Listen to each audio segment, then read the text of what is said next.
This is a creative writing task. No file tools needed. I'll write the original piece directly. Ex-Muslim dies, meets Jesus. 3 disturbing events for April 2026 revealed. NDE. Before you scroll past this, I need 30 seconds of your attention. Not to perform for you, not to impress you. Because what I experienced on the night of November 14th, 2024, and what I was shown during the 7 minutes my body had no measurable heartbeat, 3 specific things approaching this April. I have spent 4 months trying to decide whether I was the right person to say it out loud. I am not a pastor. I am not an influencer. I am a Somali-born woman named Zara Noor Idris, and I was 41 years old, living in a suburb of Minneapolis, when God interrupted my life so completely that I no longer recognized the woman I was before it happened. Stay, please, even if you are skeptical, especially if you are skeptical. I was the most skeptical person in any room I walked into for the last 2 decades of my life. I had a graduate degree in biochemistry. I had spent 12 years publishing research on cellular stress responses. I had dismantled the faith arguments of better-read people than myself at dinner tables across 3 continents. I was not a woman who had a fragile grip on her doubt. My doubt was architecture. It was the building I lived in. And on November 14th, in the parking structure of a research hospital in Minneapolis, where I had worked for 11 years, that building came down completely. Let me tell you who I was first, because who you are before something like this matters to understanding what the something like this actually means. I was born in Mogadishu in 1983. My father, Abdinasir, was an engineer before the Civil War changed the meaning of everything he had built. We arrived in Minnesota when I was 6 years old through a resettlement program, and I grew up in Cedar Riverside, which anyone from Minneapolis will know as a neighborhood that smells like injera and sounds like half a dozen languages folded together in the same stairwell. I grew up praying. I grew up fasting. I grew up inside a community whose faith was not decorative. It was structural, weight-bearing, the thing that held people together after they had lost everything else. But I was also the girl who sat in the back of Islamic school and asked questions that made the teachers visibly uncomfortable.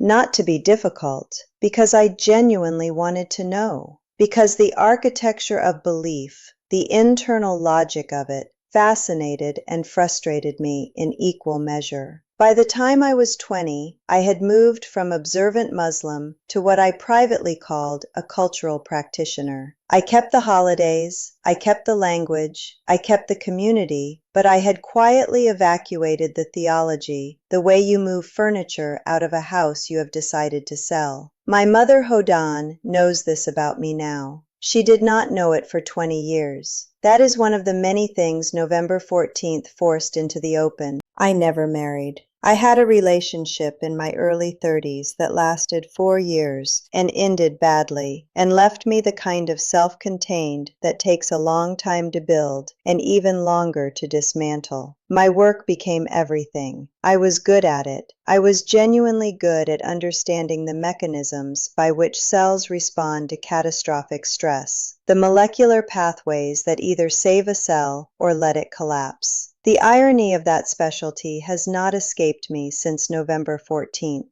By the time I was 40, I had become someone operating at high efficiency and low warmth. Not unkind, I want to be accurate about this, but sealed. The seal had formed so gradually over so many years that I had stopped noticing it entirely. I was functional. I was respected. I was also, in ways I could not have articulated at the time, profoundly alone inside a life that looked full from the outside. November 14th, 2024 was a Thursday. I had worked late, which was not unusual. The research building had cleared out by 9 in the evening.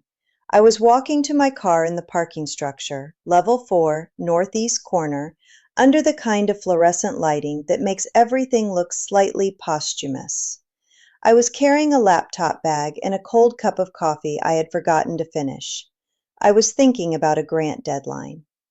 And then I was not thinking about anything. There was no warning, no chest pain, no dizziness, no premonition of any kind. There was simply a moment in which I was walking, and then a moment in which I was not. The neurologist who reviewed my case later told me what had occurred was an acute hypertrophic obstruction event. My heart had, without any prior indication in my most recent cardiac workup, abruptly and completely stopped. The parking structure cameras captured the exact moment. I fell at 9:22 in the evening. A security guard named Devante, doing his rounds 20 minutes ahead of schedule for reasons he later described only as a feeling, found me at 9:24. He performed CPR. He kept my brain alive. The paramedics arrived and restarted my heart at 9:29, 7 minutes and 18 seconds after it had stopped. I was not present for any of that. I was somewhere else entirely. The transition was not gradual. There was no tunnel, no slow brightening, no cinematic fade. There was the parking structure, and then there was somewhere that had never had a parking structure in it, had never had fluorescent lighting or grant deadlines or cold coffee or any of the machinery of the life I had been living. The contrast was so total it was almost funny. I was standing somewhere that felt older than every category I had ever used to understand time. The first thing I noticed was the absence of my own inner noise. Anyone who lives primarily in their intellect understands the specific character of this noise, the constant internal commentary, the ongoing assessment, the never silent processing of data. It is so constant that you stop hearing it the way you stop hearing traffic outside your bedroom window. It was gone, and what remained was not emptiness. It was clarity so complete it felt like a new sense organ I had not known I was missing. The second thing I noticed was that I was not afraid. I want to sit with that statement for a moment, because it should have been strange. I was dead. I had no body that I could locate.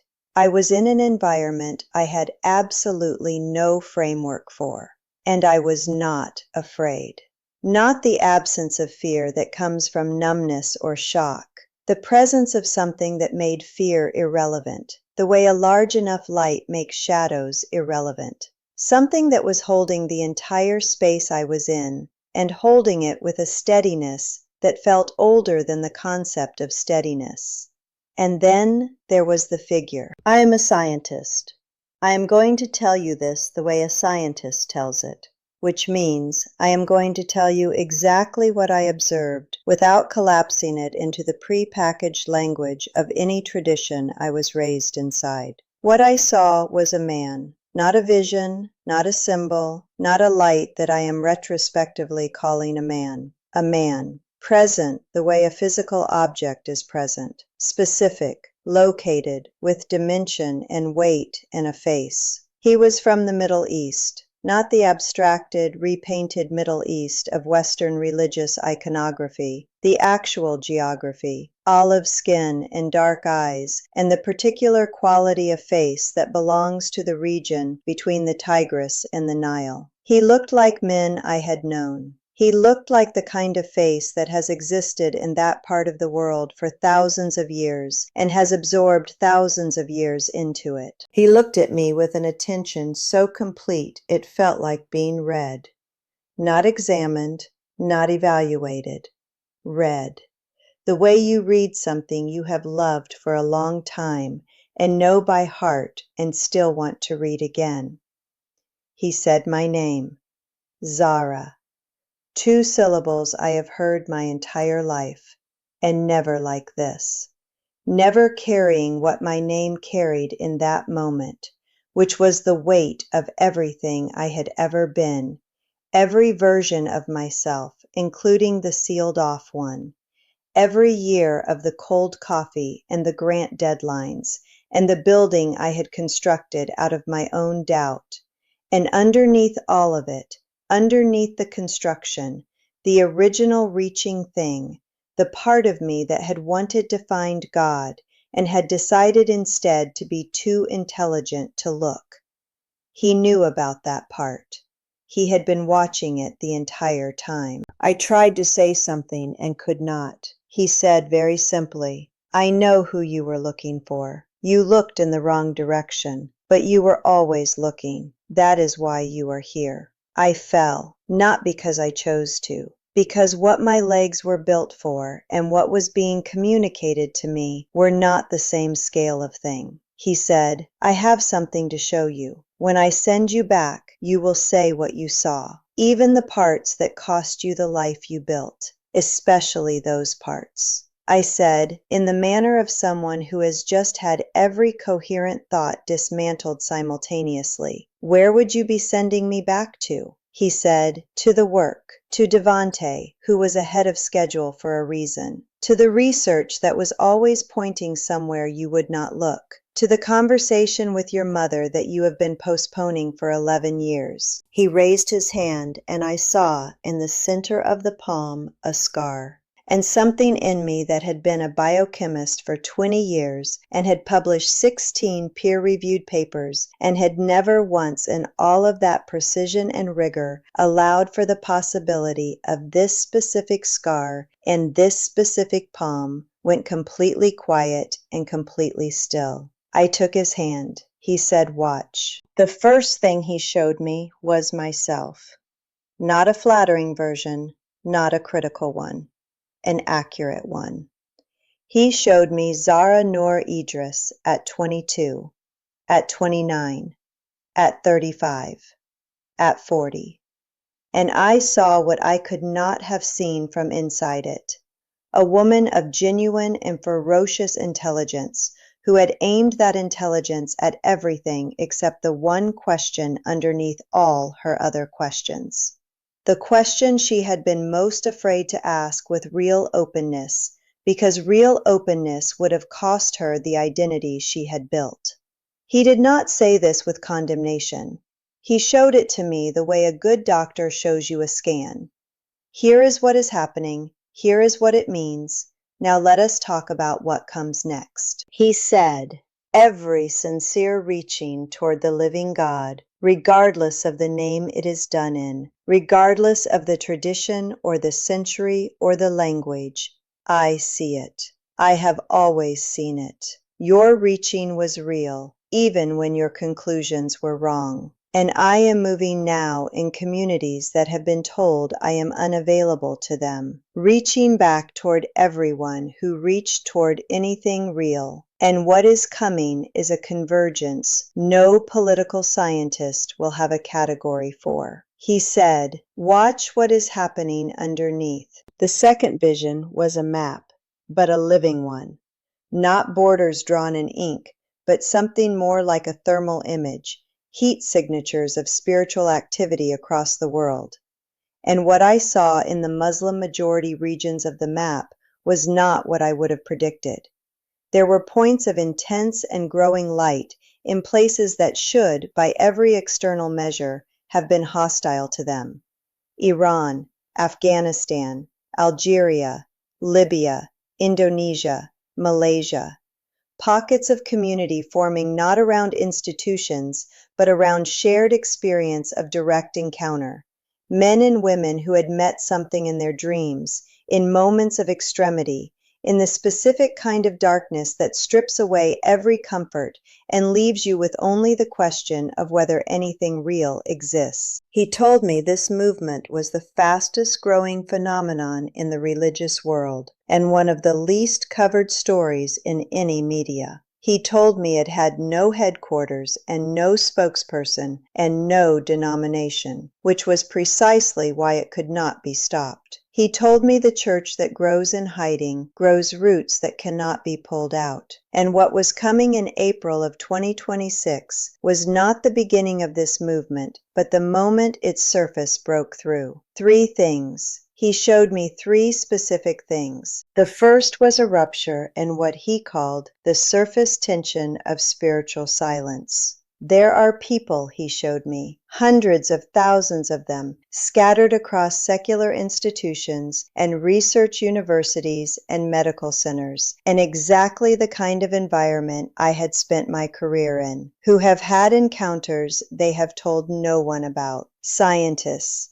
engineers, physicians, people who have, in moments of extremity or inexplicable grace, experienced something they had no category for, and filed it away in the drawer marked unexplainable, and quietly kept working. What is coming in April, he showed me, is a loosening of that silence, not a sudden broadcast, a permission spreading from person to person the way a thaw spreads, that it is no longer professionally or intellectually suicidal to say, something happened to me that I cannot explain, and it has changed what I think is real. The second thing he showed me was a wave of hunger among the children of secular families, the generation raised without any framework for transcendence, who have arrived at adulthood with extraordinary tools for analyzing the surface of the world, and no tools at all for the depth of it. He showed me this generation turning, not toward religion as an institution, but toward something the institutions have always been, at their best, imperfectly pointing at. Turning the way someone turns toward a sound they have been hearing for years and finally deciding to find its source. He told me this turning was accelerating in April and that it would not slow after April. The third thing he showed me was the hardest and the most personal. He showed me the conversation I needed to have with my mother. Hodan, 73 years old, living with my aunt in Eden Prairie, calling me every Sunday with a voice that still carries the inflection of a life built twice over from nothing. He showed me what that conversation would cost and what it would return, not to me, but to her, and to the version of her that had been praying for her daughter's soul since the year I stopped praying my own. He said, "Your story is not incidental. A Somali woman who spent her career mapping the mechanisms of cellular collapse, who collapsed in a parking structure, who was brought back. That is not random. That is a specific shape for a specific purpose. Your precision is not wasted here. It is exactly what is needed for the people who will only hear this through the language of evidence." He said, "You were always a seeker. You sought in every direction except directly toward me. I did not hold that against you. I have been holding the space where you would eventually look." I looked at the scar in his palm for a long time. 12 years of journal publications, 16 peer-reviewed papers, a doctorate and a postdoctorate, and a laboratory with my name on the door. None of it touched what that scar communicated to me standing there, which was simply, this was real, this happened. I was here before your science existed, and I will be here after it has been superseded. And you are standing in my hand right now, the same as every other lost and seeking thing I have ever held. I said, "Send me back." He smiled. I want to tell you about that smile, because I have thought about it every single morning since November 14th, and I have not found a better description than this. It was the smile of someone who had been waiting, not impatiently, not with any shadow of frustration, but with the specific, quiet gladness of someone who knew all along that this moment was coming, and finds it, now that it has arrived, exactly as good as they knew it would be. I woke up in the Hennepin County Medical Center at 11:05 in the evening. The nurse who was present when I opened my eyes later told my cardiologist that she had never seen a patient emerge from that kind of event that cognitively intact and that immediately oriented. I gave her my name, my date of birth, my research department extension, and the name of the security guard who had found me, which I should not yet have known. I asked her to call my mother. My mother arrived at 1:15 in the morning.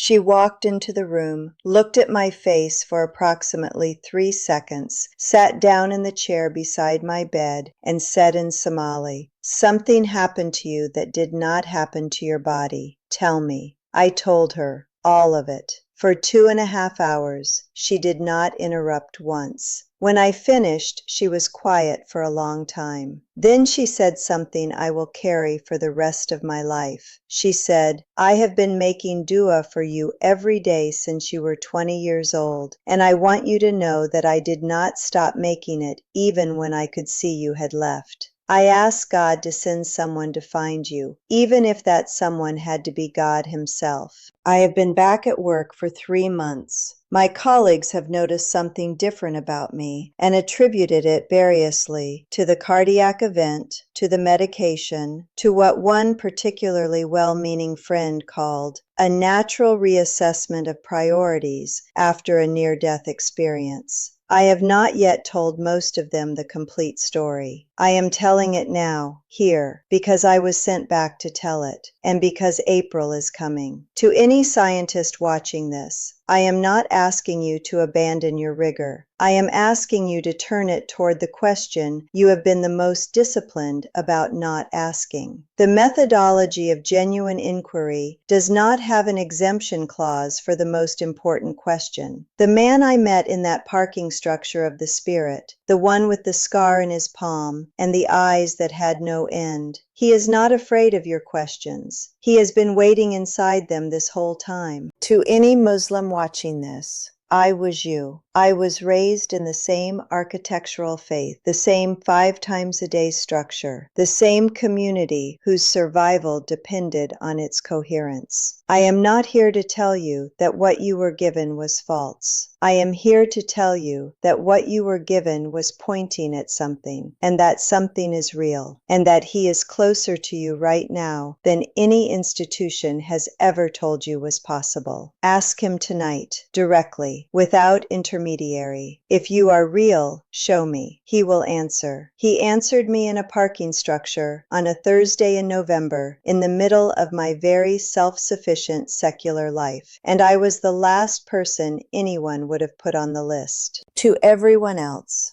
the 3 things coming in April are not catastrophes. They are not punishments. They are a loosening, a surface breaking, the moment when what has been growing in the dark for a long time becomes briefly, undeniably visible to anyone willing to look in the right direction. You will know it when it comes, because it will not look like anything any institution manufactured. It will look like your neighbor telling you something they have been holding for years. It will look like a colleague going quiet in the middle of a conversation and then saying, carefully, "I have to tell you something." It will look like your mother on the other end of the Sunday phone call, saying something that lands in you like a key in a lock you forgot you had. He is already looking for you. He looked for me in a parking structure in Minneapolis in November, when I had 12 peer-reviewed papers and a sealed interior and no forwarding address. He found me. He finds everyone who has even the thinnest thread of honest reaching in them, because the thinnest thread is enough, because what he is drawing you toward does not require you to be ready. It requires only that you stop for one moment and turn around. His name is Jesus. He is from the Middle East. He has a scar in his palm that is more real than every data point I have ever collected. He knows your name the way he knew mine. He has always known it. And the smile on his face, when you finally look at him directly, is the smile of someone who has been waiting, with complete patience and complete gladness, since before you were born. Turn around.